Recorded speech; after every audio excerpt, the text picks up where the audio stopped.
दिल्ली की एक पुरानी अपार्टमेंट बिल्डिंग में अरुण और उसका रूममेट संजय रहते थे।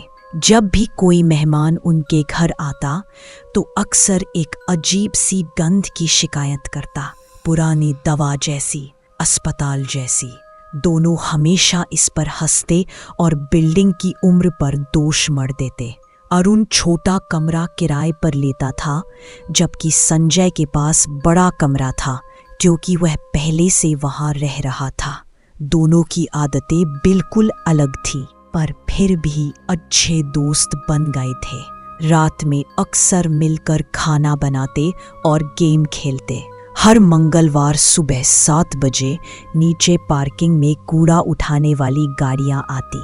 उसी पार्किंग के पास ही एक दिन संजय ने एक चमचमाती हुई सफेद जोड़ी जूते पड़े देखे।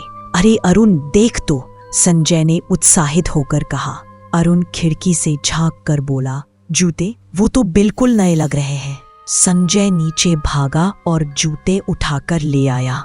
हैरानी की बात ये थी कि वे न तो गंदे थे, न ही उनमें कोई बदबू थी, बल्कि उनमें हल्की गुलाब जैसी खुशबू आ रही थी। कमाल है, संजय ने हंसते हुए कहा। मेरे साइज के भी है। वह तुरंत सोफे पर बैठकर जूते पहनने लगा।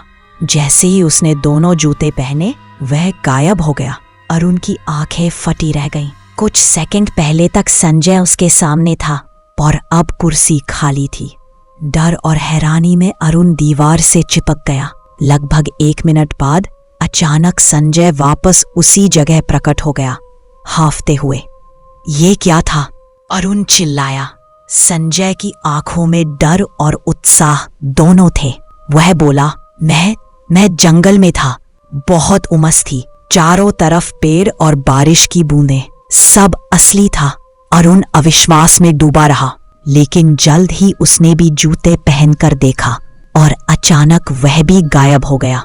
जब वह लौटा तो कांपते हुए बोला, मैं किसी मैदान में था।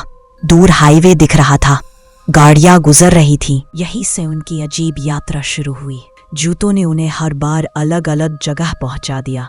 कभी बर्फीले पहाड़ पर, कभी समुद्र की लहरों में, कभी किसी अजनबी देश की सड़क पर। वे चीजें भी साथ लाते, फूल, पत्थर, फल। यहाँ तक कि संजय एक बार आमों से भरी टोकरी लेकर लौटा। धीरे धीरे यह उनका जुनून बन गया। उन्होंने घर में प्लास्टिक की शीट बिछाई, लाइफ जैकेट खरीदी, मोबाइल और कैमरा साथ रखने लगे। वे हर बार अलग अलग जगहों की तस्वीरें लेते और नक्शे पर निशान लगाते। लेकिन जैसे जैसे रोमांच बढ़ा, वैसे वैसे खतरा भी। अरुण एक बार समुद्र की गहराइयों में जा फंसा, बड़ी मुश्किल से वापस लौटा। उसने संजय से कहा, हमें सावधान रहना होगा। मगर संजय की चाहत कुछ और थी। वह शहरों तक पहुंचना चाहता था। एक दिन अरुण टोक्यो की सड़क पर जा पहुंचा। वहां खाना भी खाया। जब वह लौटा तो संजय की आंखों में जलन साफ झलक रही थी। कुछ ही देर बाद संजय अपने कमरे में चला गया। जब अरुण अगली बार उठा तो उसने देखा जूते गायब थे और संजय भी। घंटों इंतजार करने के बाद भी संजय वापस नहीं लौटा। अरुण बेचैन हो उठा और अगली सुबह जैसे ही कूड़ा उठाने वाली गाड़ी गई, प्लास्टिक शीट पर अचानक एक लाश प्रकट हो गई। वह संजय था। उसका शरीर लहूलुहान, पीठ पर गोलियों के निशान, एक हाथ की उंगलियां टूटी हुई। उसके पैरों में सिर्फ एक जूता था, दूसरा कहीं गुम। अरुण पत्थर सा जड़ हो गया। अब उसके सामने सवाल था, ये सच वह किसे बताए? कौन विश्वास करेगा कि एक जोड़ी जूते ने उसके दोस्त की जान ले ली?